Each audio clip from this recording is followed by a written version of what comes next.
Salut à tous. Bonjour. Bonjour. Bonjour. Ouais, Non, stop. Le monteur, fait quelque chose. je fais des bips. Envoie-le en enfer. Attends.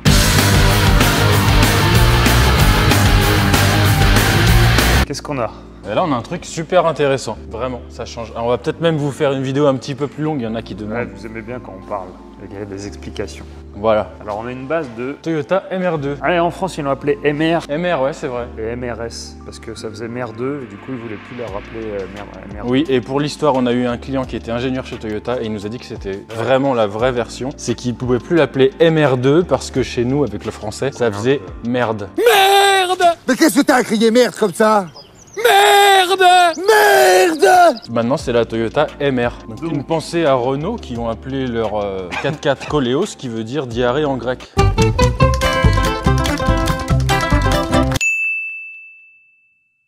Ou Audi avec leur électrique, e-tron. Et e-tron, bon, on va se faire censurer. Voilà, voilà. Donc, c'est un 1,8 litre Toy, dedans, de base, Atmo, qui fait 125 chevaux, je crois. Je t'avoue que j'ai pas Non, regardé. 140 chevaux, je crois que c'est le 1,8. Ouais, alors ça, c'est la voiture d'un ami, la voiture de Micha. Micha, il y a une dizaine d'années, je pense, il a fait un montage turbo avec un kit turbo qui existait. Là, vous voyez bien que là, il y a des trucs qui ne sont pas là d'origine. Ouais. Et il y a 10 ans, Micha, il avait déjà un échangeur Aero, des trucs qu'on commence à voir aujourd'hui un peu partout, sur les nouvelles M notamment. Ouais. Donc ça, on en reparlera, c'est intéressant. Donc il avait son kit. Il a fait 150 000 km avec. Et beaucoup de circuits. Là, il n'est pas en config circuit avec les petits trous, mais il fait beaucoup de pistes avec des Smith. Donc ne vous y méprenez pas, ça fait 1 tonne, peut-être un petit peu moins, pour 300 chevaux. Voilà. Donc ça, c'est déjà pas mal. Donc ça fait 10 ans qu'il roule avec ce type de montage. Qui est un montage propre parce que c'est un turbo Grady. Ouais, et ça, alors ça c'est de la pièce qui est rare. Les gens qui aiment le JDM, ils connaissent ça. C'est Top Secret, ça s'appelle. Voilà. Top Secret, il faisait des GTR 34, je crois, ouais, 32, 33. Supra, je crois aussi. Ouais, c'était. Dites-le en commentaire. Top Secret, c'est vraiment c'est high level pour l'époque. C'est le gratin du Japon. Voilà, on a la plaque Grady ici. Alors voilà, avec les années, son collecteur, il a cassé plusieurs fois, il a été réparé, bon voilà. Le turbo a 10 années de vol dans les dents. Donc. Ouais, et puis les turbos ont beaucoup évolué maintenant. Donc là, il a décidé de repasser sur un 2860, un Garrett. Donc un vrai turbo, une belle pièce, avec la Westgate interne. Là, on a fait découper toutes nos petites brides au laser. Là, j'étais en train de les reprendre, t'as vu cette magnifique machine? Oh, c'est du Milwaukee, même à l'envers, on le voit. Wow. Petite pensée à Thomas. Le pape. Y a un losange sur ta voiture, Thomas, mais on t'aime bien quand même. Et puis personne n'est parfait de toute façon. Si ce nom n'est pas bipé, Thomas, tu m'en voudras pas d'avoir beaucoup de demandes de gens qui... On va donner ton numéro de téléphone, Thomas. Ah, ça on peut. Ouais. Comme Michael Youn, il a fait au Big Car Show le soir là, avec Darmanin. Mais voilà, Thomas, personne n'est parfait. Peut-être qu'un jour, tu achèteras une vraie voiture. C'est vrai que t'aimais bien les Renault. J'aime les Renault, mais j'aime bien faire chier les gens aussi. Du coup, bah voilà, Micha, il est venu nous voir, il nous a dit les gars, je vous fais confiance. Dis-moi, je vais retrouver mon setup à peu près comme avant. La particularité de ce setup-là, on vient d'en discuter entre nous là, c'est que la downpipe, la sortie de downpipe est très grosse. Elle prend vachement de place parce qu'ils ont fait un gros conduit pour la Westgate et un petit conduit pour la partie turbine. Ça prenait énormément de place, du coup ils étaient obligés de tout excentrer vers la droite. Ce qui fait que ça faisait un collecteur asymétrique, donc avec un cheminement assez bizarre. Donc la voiture, je pense qu'elle prenait de l'EGT, ce qui explique la casse. Après, encore une fois, il soufflait le moteur, savoir qu'il ne l'a pas décomprimé, pas forgé, c'est un moteur stock. Il a juste augmenté le carter d'huile parce que c'est un souci là-dessus et il souffle à 400 grammes, je crois. Non, un peu plus, je crois. C'est ouais, 6 ou 800 grammes. On vous redira parce que je voudrais pas dire de bêtises, mais... Et du coup, il avait à peu près 300 chevaux comme ça et en safe. En gros, il a rien touché à l'intérieur, il a posé ça, il a fait une carto, il a mis une gestion programmable, de l'époque aussi. Donc le truc, pour ceux qui connaissent les gestions programmables d'il y a 10 ou 15 ans, il fallait y passer du temps. Et donc voilà, donc nous on va essayer de faire ça un peu différemment, il nous a laissé un peu carte blanche. Donc on va faire la partie Westgate et turbine dans le même conduit. Vous voulez pas un whisky d'abord?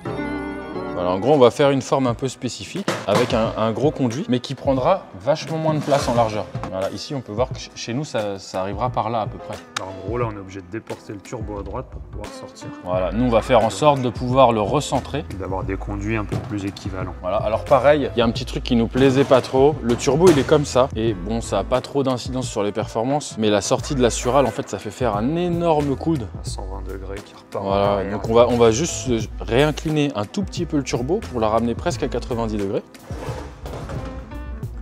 Voilà, en fait la sortie qui arrive presque à 90 degrés. Et comme ça là il aura juste un coup à 90 au lieu d'avoir vraiment... Ouais, ça fera juste un cheminement un peu plus naturel, disons. Donc bah là il y a un peu de boulot là-dessus. Ouais, alors il y a un peu de boulot. Une dernière chose, puisqu'on a dit qu'il fallait parler, on va meubler un petit peu. Il y a une énorme barre de rapprochement qui vient au-dessus. Alors ça reste à définir, on va voir avec Misha. Mais j'aurais aimé, parce qu'il y a un truc qui est super important sur les montages comme ça, le béquillage du turbo. Alors là on est sur un moteur Toyota qui tourne très rond et qui est très bien équilibré d'origine. Il fait pas de vibration. Ouais, ce n'est pas une Golf 2 rouge. Dédicace à Squeezie.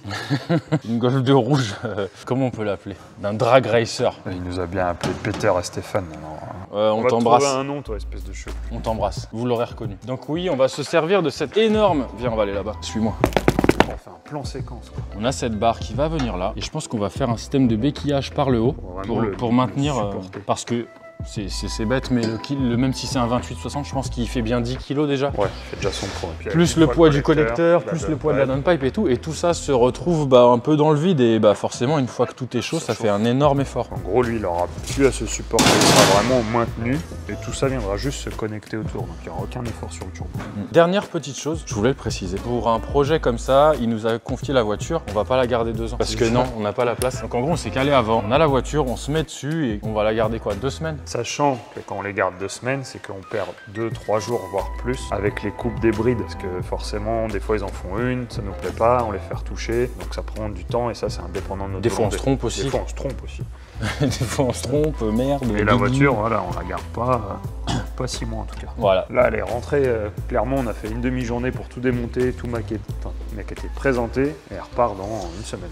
Beaucoup discuter aussi, parce que vous vous doutez bien qu'on n'invente pas ça comme ça. Et tiens, il y a un client qui arrive. Regarde. À l'heure. Ouais.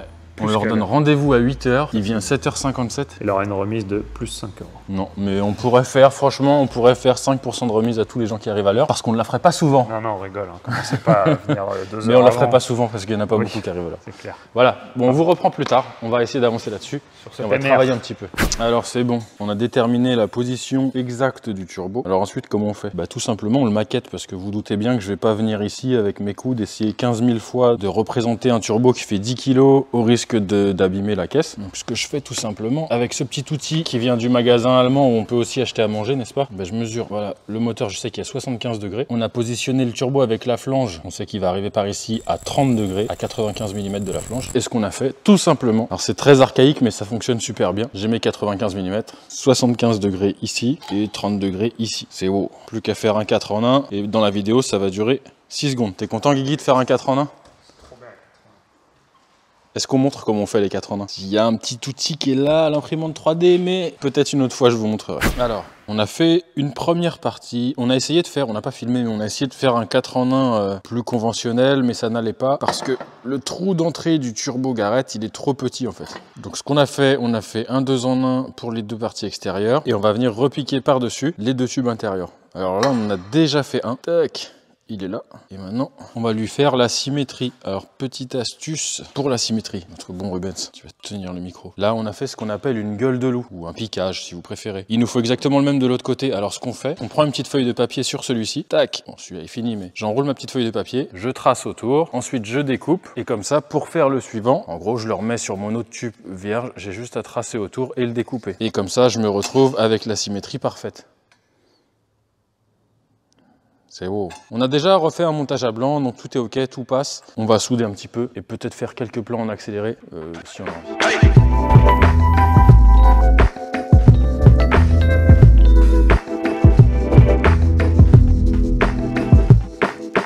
Alors, on a bien avancé. Et oui, on a travaillé le week-end, pardonnez-moi, on a peut-être sauté quelques petites étapes. Alors, le turbo est en place, on a refait un montage à blanc, tout est ok. On va regratter un petit peu à l'intérieur du 4 en 1, histoire qu'il n'y ait pas d'arrêt de vive, que ce soit qu'il y ait un bon flow. Avant, il y avait un catasport ici, on l'a récupéré parce qu'il était vraiment pas vieux. Donc voilà. La particularité qu'on peut voir avec le nouveau kit, c'est qu'on a fait un grand carter ici pour la Westgate. Alors qu'avant, il y avait un tube uniquement prévu à cet effet. Alors là, pour la puissance qui est recherchée, c'était pas nécessaire vraiment de faire ça. Et surtout, ça nous permettait de recentrer le turbo, comme on peut voir ici, là, c'est bien au milieu. Alors que là, tout était décalé sur la droite et on se retrouvait avec 2 conduits bien plus courts que les autres et une aspiration qui se faisait moyennement, on va dire. Donc on va souder tout ça, je vais vous faire un petit plan en accéléré et après on va regarder avec Guigui Cocar Stunt Bonjour. On va regarder pour le béquillage. Donc là, il y aura, voilà, on a vu qu'il y avait 2 points fixes intéressants sur le moteur. On va sûrement se prendre là-dessus. On pourra faire un truc vraiment fixe parce que bah, comme ça, tout sera fixe au moteur. Je pense que je m'exprime comme une merde. Je vais prendre rendez-vous chez l'orthophoniste et on se retrouve plus tard. C'est parti.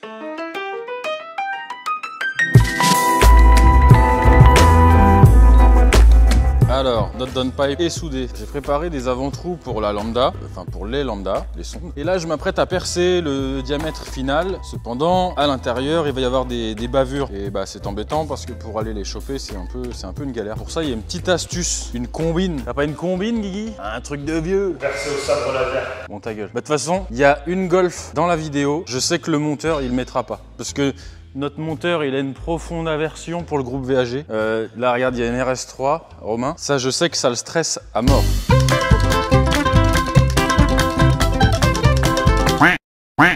Donc, il mettra certainement la vidéo d'un chien qui se lèche l'anus ou un truc comme ça. Alors, pour percer, c'est tout simple. Franchement, c'est bête, je n'y croyais pas, mais ça fonctionne. En fait, on met un chiffon et on perce à travers le chiffon. Et croyez-le ou non, bah, ça fonctionne. Ça évite les bavures à l'intérieur. Parce que oui, une petite bavure, vous vous doutez bien que si ça fait demi-tour et que ça vient dans ça, là, bah, ça fait cher la bavure, en fait. Alors, qu'est-ce que ça dit? Bah c'est fini, c'est fini, il n'y a pas les vis. Mais on a fait tous les montages à blanc et tout est ok. On a refait une petite derrite de Sural ici. Et en dessous, le manchon qui... Je sais pas si on voit le manchon qui fait l'admission d'air en fait. Oui, voilà. Parce que la Sural arrive là. Et ici, il a un échangeur RO. Échangeur RO et après, pouf, ça retourne à l'admission là-bas. Donc là, il y a le filtre air et tout, mais ça va disparaître. On va la lever, on va faire voir en dessous. Ou on va faire montrer, comme on dit parfois en France. On me demande souvent le prix à peu près. Ça se dit ou pas? Avec un son rock. Et un son très rock, rock and roll. Ça, moi, j'aime beaucoup. On va faire une petite vidéo là-dessus. Oui, on ne t'entendra pas, Guillaume, tu n'as pas mis de micro. Alors, comme je l'ai montré tout à l'heure, on a récupéré son Catasport qui était relativement récent. On voit la petite downpipe. Et surtout, ce qui est important, j'ai pas eu le temps de trop filmer, c'est le béquillage de turbo qu'on a fait là-haut. Il est là. Tac, bien là. Ça, je crois qu'on en a déjà parlé dans la vidéo de la 309. Ouais. Et c'est super important, vraiment. En gros, là, on peut poser le turbo comme ça, sans collecteur, sans ligne, et il tient en place. Voilà. Donc en gros, il n'y a aucun effort sur le collecteur ou la ligne. C'est ça, parce que sinon, une fois chaud, tout se dilate, se ramollit, enfin, vous dites comme vous voulez. Et en fait, tout le poids est supporté sur la culasse directement par le collecteur. Et là, ça le soulage un petit peu. On a terminé avec cette voiture ou pas? Non. Non, parce que Micha reviendra nous voir quand elle sera réglée et terminée. L'arrivée d'huile, le retour d'huile. Je pense qu'on la filmera quand il la démarre ici. Ouais, je filmerai, on fera ça. Parce que toi, tu t'en vas. Tu t'en vas avec une belle équipe de bras cassés, ils sont allés se cacher là-bas. Et tu vas au Nürburgring faire un accident avec ta voiture. Ouais. Là, ils parient sur leur chrono là. Ils boivent des Red Bull, mais ils n'ont pas l'habitude. D'habitude, c'est plus de la 8.6 où lui est enceinte. L'autre, on dirait un chanteur italien, mais je ne sais plus lequel. Ah oui. Pavarotti. André Rieu. Non, André Rieu, il n'est pas italien. On voit que tu t'y connais vachement. Comment ça se passe? Alors, voilà, nous ne sommes pas un festival de reggae. Bon, sur ce, eh ben, on a terminé avec cette petite Toyota. Et à très bientôt. Ne vous abonnez pas, surtout, parce qu'on s'en fout, c'est pas monétisé. Allez, à bientôt.